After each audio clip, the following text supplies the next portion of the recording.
या कुन्देन्दु तुषारहारधवला या शुभ्रवस्त्रावृता या वीणावरदण्डमण्डितकरा या श्वेतपद्मासना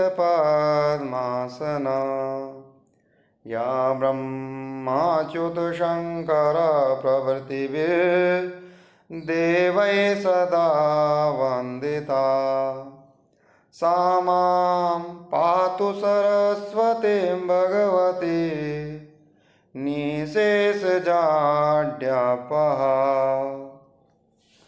नमस्कार साथियों, मैं आचार्य उमाशंकर जोशी आप सभी का स्वागत करता हूं अपने YouTube चैनल पर। मित्रों, अभी हमने जो माँ शारदे की प्रार्थना बोली है उसमें कौन सा छंद है, उस छंद का लक्षण क्या है, कितने इसमें वर्ण हैं, इसकी यति कहाँ पर हुई है, पहली यति कितने वर्णों पर है, दूसरी यति कितने वर्णों पर है। मित्रों, इन्हीं सभी प्रश्नों की चर्चा हम आज के प्रकरण में करने वाले हैं। तो आप जान गए होंगे कि आज का जो हमारा प्रकरण है वो है छंद प्रकरण। छंदो विमर्शः टॉपिक का नाम हमने दिया है।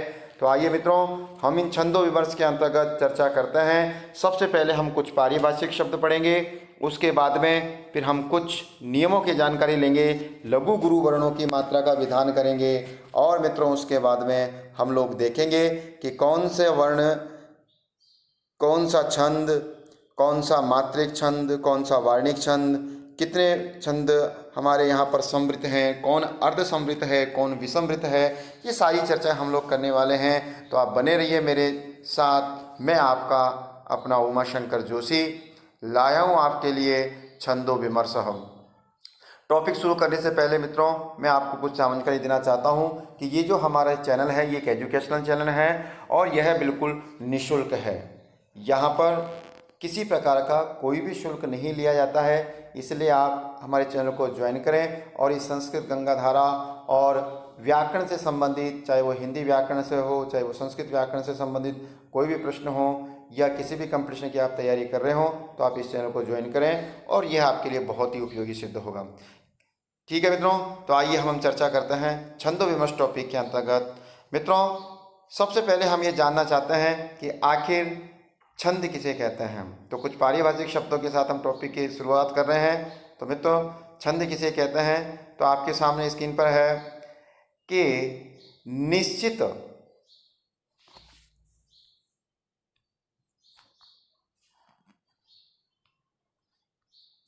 निश्चित वर्ण या मात्राओं को पाद मानकर रचे गए वाक्य या वाक्य समूह को छंद कहा जाता है। क्लियर मित्रों, क्या कहा जाता है? छंद कहा जाता है। संस्कृत भाषा में जैसे संस्कृत की बात आती है तो कहते हैं कि साहब श्लोक सुनाइए। तो ये जो श्लोक है, पूरी संस्कृत के अंतर्गत जो श्लोक है वो श्लोक अनुष्टुप जो छंद है वो श्लोक के नाम से प्रसिद्ध हो चुका है। तो हम कह सकते हैं कि श्लोक शब्द कौन से छंद के लिए प्रयुक्त होता है? अनुष्टुप। तो ये छंद का एक नाम है। पद्य की यदि हम बात करते हैं काव्य शास्त्र के अंतर्गत तो पद्य का प्रयोग भी किसके लिए किया जाता है? छंद के लिए ही किया जाता है। और हम ये जानते हैं कि जब भी कोई पद्य बनाया जाता है तो उस पद्य के अंतर्गत कितने पाद होना जरूरी है मित्रों? 4 पाद। तो हमारा सबसे महत्वपूर्ण प्रश्न यही बनता है कि आखिर पाद किसे कहते हैं। तो मित्रों, पाद को जानने के लिए प्रश्न पूछा जाता है कि पादः कथ्यते या पादः भवति। तो हम कहेंगे ज्ञेयः पादः चतुर्थो अंशः। ज्ञेय का मतलब होता है मित्रों जानना चाहिए। क्या जानना चाहिए मित्रों? तो हम कह रहे हैं कि क्या जानना चाहिए कि छंद का जो चतुर्थ भाग है, ज्ञेय का मतलब जानना चाहिए। तो मित्रों ज्ञा धातु में यत् प्रत्यय करने से ज्ञेय शब्द बनता है और पादः ये चतुर्थ अंश। चतुर्थ अंश का मतलब हो गया चौथा अंश। तो छंद का जो चौथा भाग है उसे हम किसके नाम से जानते हैं मित्रों? पाद के नाम से जानते हैं। और मित्रों पाद के लिए जो पर्यायवाची शब्दों का प्रयोग होता है वो हम चरण भी कह सकते हैं, अंग्री भी कह सकते हैं, सोपान भी कह सकते हैं। तो ये जितने भी शब्द हैं ये सब किसके लिए हैं? पाद के लिए है। अब मित्रों हम बात करते हैं कि आखिरी ये जो छंद है ये कितने प्रकार के होते हैं। तो छंद, ये हम लौकिक व्यवहार में बात कर रहे हैं, तो लौकिक व्यवहार में छंद को कितने भागों में बांटा गया है मित्रों? 2 भागों में। एक कौन सा छंद? वर्ण छंद, जिसे हम वृत्त के नाम से जानते हैं, और दूसरा मात्रिक छंद, जिसे हम जाति के नाम से जानते हैं। अब मित्रों, वर्ण छंद से तात्पर्य क्या है कि वे छंद जिनका निर्धारण जो है वो वर्णों की संख्या के आधार पर होता है, अर्थात ये वर्णों की संख्या पर निर्भर होते हैं, इसलिए इन्हें क्या कहा जाता है? वृत्त कहा जाता है, या वर्णिक छंद भी कहा जाता है। मित्रों, मात्रिक छंदों की बात करते हैं तो इन छंदों का जो प्रयोग है वो किसके आधार पर होता है? मात्रा के आधार पर होता है। ये यूँ कहें कि जिन छंदों के पाद मात्राओं की संख्या पर निर्भर करते हैं वे कौन से छंद कहलाते हैं मित्रों? मात्रिक छंद कहलाते हैं। अब हम पादों की समानता के आधार पर यदि हम वर्गीकरण करें तो मित्रों, एक छंद में 4 पाद होते हैं। कितने पाद होते हैं मित्रों? 4।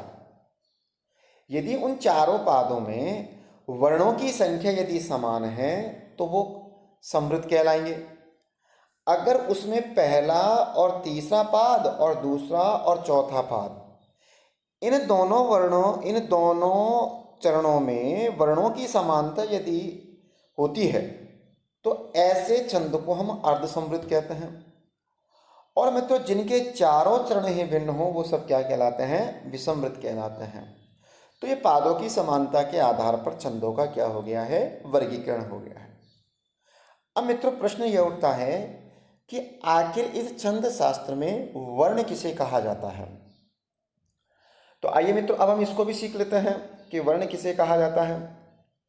क्योंकि मित्रों, वर्ण की यदि हम बात करते हैं तो सामान्यतः व्याकरण वाले वर्ण और छंद शास्त्र वाले वर्ण, इनमें थोड़ा सा हमें अंतर समझना पड़ेगा। मित्रों, सामान्यतः व्याकरण के अंतर्गत जो वर्णों की बात की जाती है तो वहां स्वर भी होते हैं और व्यंजन भी होते हैं। लेकिन जब मात्राओं की बात करते हैं सामान्यतः व्याकरण में, तो स्वरों की मात्राएं होती हैं लेकिन व्यंजन अर्धमात्रिक होते हैं। यहां छंद शास्त्र में हमें समझ लेना है, क्योंकि मित्रों, व्याकरण शास्त्र यानी कि जो अष्टाध्यायी के प्रणेता हैं वो तो आचार्य पाणिनि माने जाते हैं, लेकिन छंद शास्त्र के प्रणेता आचार्य पिंगल माने जाते हैं। अब आचार्य पिंगल ये कहते हैं कि यहाँ वर्ण से तात्पर्य सिर्फ और सिर्फ किससे लिया गया है? स्वर से। और यदि किसी व्यंजन में स्वर युक्त है तो वहाँ पर भी वर्ण से तात्पर्य हम किससे लेंगे? स्वर से ही लेंगे। तो एक बात हमारे दिमाग में बिल्कुल स्पष्ट हो जानी चाहिए कि छंद शास्त्र के अंतर्गत वर्ण से तात्पर्य सिर्फ और सिर्फ स्वरों से है।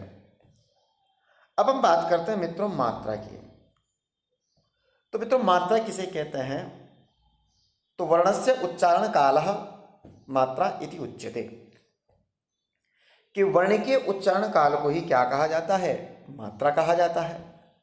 अब मित्रों, थोड़ा समझने की बात यह है कि जब भी हम किसी वर्ण का उच्चारण करते हैं तो या तो उच्चारण कम समय में हो जाता है या फिर उस उच्चारण में बहुत अधिक समय लगता है। तो मित्रों, यदि उच्चारण में समय कम लगता है तो उसे हम ह्रस्व स्वर या छंद शास्त्र में लघु स्वर कहते हैं, और जिनमें उच्चारण ज़्यादा लगता है उसे हम दीर्घ स्वर या छंद शास्त्र में गुरु स्वर कहा जाता है। तो इस प्रकार ये मात्राएं लघु गुरु के आधार पर कितने प्रकार की होती है मित्रों? 2 प्रकार की। अब सबसे पहले हम लघु मात्रा की बात करते हैं। आखिर लघु किसे कहते हैं? तो मित्रों, जो ह्रस्व है उस ह्रस्व को ही क्या कहा जाता है? लघु कहा जाता है। और इसकी कितनी मात्रा गिनी जाती है? 1 मात्रा, क्योंकि 1 मात्रो भवेद ह्रस्व। अब हमारे जो मूल स्वर हैं वो 5 हैं। पंचमूल स्वराः ए, ई, उ, री, ऋ, ये 5 हमारे ह्रस्व स्वर हैं। तो किसी व्यंजन में यदि इनकी मात्रा रहती है या ये स्वयं आते हैं तो ऐसे वर्ण को ही क्या गिना जाएगा मित्रों? लघु वर्ण गिना जाएगा। और छंद शास्त्र में लघु को संक्षिप्त में ल लिखते हैं और उसके लिए इस तरीके के चिन्ह का क्या करते हैं हम लोग प्रयोग करते हैं। तो आशा है आपको ये अच्छे समझ में आ गया होगा। अब हम बात करते हैं मित्रों गुरु स्वरों की। किसकी बात करते हैं मित्रों? गुरु स्वरों की।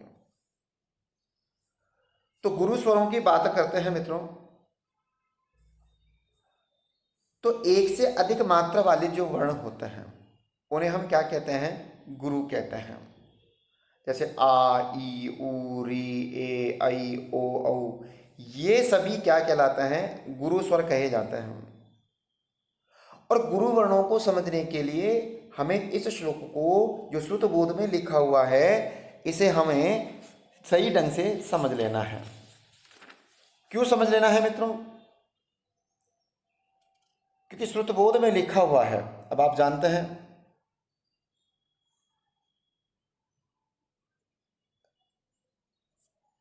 कि क्या है कि संयुक्ताद्यम दीर्घम सानुस्वारम विसर्ग सम्मिश्रम विज्ञेयम अक्षरम गुरु पादांतस्तम विकल्पेन। यानी कि श्रुत बोध के अंतर्गत हमें कुछ नियम सुझाए गए हैं। उन नियमों के आधार पर ही हमें क्या करना है? लघु गुरु का विधान करना है। अर्थात गुरु लघु क्या बनने वाला है? गुरु वो किस तरीके से बनता है? तो संयुक्ताद्यम, संयुक्ताद्यम अर्थात संयुक्त प्लस आद्यम से रूप बनता है संयुक्ताद्यम दीर्घ संधि होकर के। संयुक्त तो दो वर्ण यदि आपस में मिलते हैं तो वो क्या कहलाता है? संयुक्त। और संयुक्त हमेशा व्यंजन वर्ण होते हैं। तो संयुक्त वर्ण से पहले वाला जो यदि लघु वर्ण है वो किस में गिना जाएगा? गुरु में गिना जाएगा। जैसे मित्रों के एग्जाम्पल से यहां समझा रखा है कि जैसे विद्या शब्द है, तो मित्रों विद्या शब्द में ये जो विद्या है ये दे और ये से मिलकर के बना हुआ है। तो अब ये दो वर्ण हो गए हैं विद्या में। तो इससे पहले जो ई है, ये जो वी में ई स्वर है ये भी क्या गिना जाएगा? गुरु गिना जाएगा। क्लियर मित्रों? क्या गिना जाएगा? गुरु गिना जाएगा। अब हम ये कह रहे हैं कि दीर्घम अर्थात जो दीर्घ स्वर है वो भी गुरु गिना जाएगा। सा अनुस्वारम यदि कोई लघु स्वर अनुस्वार से युक्त है, जैसे यहाँ के ऊपर अनुस्वार है, वे के ऊपर अनुस्वार है, तो यहाँ पर ये जो वे में ए है, वे ए और ये अनुस्वार, तो अब ये जो ए स्वर है जिसके ऊपर अनुस्वार है ये भी किस में गिना जाएगा? गुरु में गिना जाएगा। क्लियर मित्रों? गुरु को दर्शाने के लिए इस तरीके का चिन्ह का प्रयोग करते हैं। फिर कहते हैं कि विसर्ग सम्मिश्रम अर्थात विसर्ग से भी यदि कोई युक्त हो, जैसे यहां पर हम एक एग्जाम्पल देखते हैं कि यहां पर एक एग्जाम्पल है हरि का। तो मित्रों हरि में देखिए ई के आगे विसर्ग है। हरि में ह, अ, र और ई के आगे क्या है? विसर्ग। तो अब ये जो ई ह्रस्व स्वर है ये भी किस में गिना जाएगा? दीर्घ में या गुरु में। क्यों? क्योंकि इसके आगे क्या गया है? विसर्ग आ गया है। क्लियर है? तो अब हम ये कह रहे हैं कि संयुक्ताद्यम दीर्घम सानुस्वारम विसर्ग सम्मिश्रम विज्ञेयम अक्षरम गुरु पादांतस्तम विकल्पेना। यानी कि विज्ञेयम यानी कि जानना चाहिए, अक्षरम अक्षरों को गुरु मान लिया जाता है, गुरु मान लिया जाता है। अब यह स्पष्ट हो गया है कि दीर्घ वर्ण गुरु है किंतु सब गुरु दीर्घ नहीं है। संयुक्त से पहला वर्ण गुरु है किंतु दीर्घ नहीं है। प्रयोग करते समय इसका ध्यान रखना चाहिए क्योंकि गुरु का नाम संक्षिप्त में गए और इस तरीके की टेढ़ी रेखा से क्या करा जाता है? उसको दर्शाया जाता है। तो आपको लघु गुरु बहुत अच्छे से समझ में आ गया होगा। मित्रों आशा है कि आपको समझ में आ रहा होगा। अगर आ रहा है तो आप कमेंट्स बॉक्स में कमेंट्स करके ज़रूर बताएं कि आपको ये वीडियो कैसा लग रहा है। और आपके कोई क्वेश्चन हो तो आप उसे भी आप कमेंट्स बॉक्स में लिख करके पूछ सकते हैं कि भाई हमें ये वाला टॉपिक समझना है। क्लियर मित्रों? आइए मित्रों, अब हम एक और नए विषय की बात करते हैं, छंद के अंतर्गत गण की। मित्रों, गण किसे कहते हैं? तो गण का मतलब तो आप लोग जानते हैं, समूह होता है। लेकिन यहाँ समूह किसका होगा? या तो वर्णों का समूह होगा या फिर मात्राओं का समूह होगा। तो जिस प्रकार वर्ण तथा मात्राओं के भेद से छंदों के दो भेद होते हैं, उसी प्रकार वर्ण तथा मात्राओं के भेद से गणों के भी क्या होते हैं? दो भेद होते हैं। एक वर्णात्मक गण और दूसरा मात्रात्मक गण। अब मित्रों बात करते हैं कि वर्णात्मक गण क्या होते हैं। तो देखिए, 3 वर्णों का यह समूह होता है वर्णात्मक गण। और इसको समझने के लिए, यानी कि जो वर्ण छंद हैं उनको समझने के लिए इनका जानना बहुत आवश्यक है। वाक्य के वर्णों को यदि 3-3 वर्णों में विभक्त किया जाए तो वह 3 वर्णों का समूह क्या बन जाता है? एक गण बन जाएगा। और मित्रों, इन गणों की संख्या कितनी है? 8 है। उसमें गुरु के लिए इस तरीके की टेढ़ी रेखा और लघु के लिए इस तरह खड़ी रेखा का हम लोग क्या करते हैं? प्रयोग करते हैं। और इन तीन चिन्हों को मिला करके ही हम क्या बनाते हैं? एक गण बनाते हैं। और जिनकी संख्या कितनी है मित्रों? 8 है। पहले भी एक वीडियो हम लोगों ने इसके लिए बना चुके हैं अलग से, बहुत एक एक बारीकी, एक एक बेसिक रूप से समझाते हुए उसको। तो अगर आप चाहो तो उसे भी समझ सकते हैं। और यहाँ भी हम लोग सीखने का प्रयास करेंगे कि आखिर ये जो 8 गण हैं, ये 8 गण किस तरीके से प्रयुक्त होता है। मित्रों, तो इसके लिए एक श्लोक है, एक पंक्ति है, एक ट्रिक मान लीजिए। पहले ही हमें यहाँ दे रखी है हमारे आचार्यों ने कि यह माता राजभान सलगा। क्या है मित्रों? मैं आपको सीधे ट्रिक पे लेके चल रहा हूँ। यह माता राजभान सलगा, यहाँ पर आप देख पा रहे हैं स्क्रीन पे, यह माता राजभान सलगम। तो मित्रों यहाँ देखिए, यह मैं त र ज भ न स, ये क्रम से गण है हमारे। और इनको याद करने के लिए हम इसका प्रयोग कर सकते हैं। तो आप मेरे साथ दोहरान करें, यह माता राजभान सलगम। कई जगह आपको सलगा लिखा हुआ मिलेगा, कई जगह आपको सलगम लिखा हुआ मिलेगा, दोनों ठीक है। याद करेंगे, एक बार फिर दोहरान करें, यह माता राजभान सलगम। अब देखिए, अब आप समझ रहे होंगे कि कैसे इनसे हमारा वो बनेगा। तो मित्रों आप देखें,